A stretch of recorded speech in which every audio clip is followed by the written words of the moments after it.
अस्सलाम वालेकुम। मैं आलिया सारिम बनी, वाइस चेयरपर्सन सारिम बनी वेलफेयर ट्रस्ट। 12 रबी अव्वल जश्न ईद मिलादुन नबी, बशर कामिल हमारे प्यारे नबी सल्लल्लाहु अलैहि वसल्लम।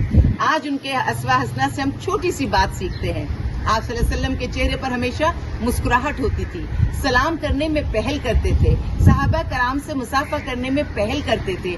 अगर ये चीजें उनकी जिंदगी से हम सीख लें तो हमारे अंदर से तकब्बुर खत्म नहीं तो कम जरूर हो जाएगा। आप सल्लल्लाहु अलैहि वसल्लम अपने काम खुद कर लिया करते थे, अपने कपड़ों पर पैबंद खुद लगा लिया करते थे, अपने जूते खुद सी लिया करते थे, अपना सौदा सल्फ भी खुद ले आया करते थे। अगर हम इन सारी चीजों को अपनी जिंदगी में शामिल कर दें तो हमारे अंदर आजिजी आ जाएगी। तकब्बुर अगर खत्म नहीं तो कम जरूर हो जाएगा। अमीर गरीब का फर्क अगर खत्म नहीं तो कम जरूर हो जाएगा। आज के दिन हम इन चीजों को अपने साथ लेकर चलने का अहद करते हैं। आप सल्लल्लाहु अलैहि वसल्लम से हम सब मोहब्बत का दावा करते हैं और हम समझते हैं कि आप सल्लल्लाहु अलैहि वसल्लम हमारे हैं और हम आपके उम्मती हैं। आपकी है जात पर दुरूद और सलाम, आपकी हर बात पर दुरूद और सलाम।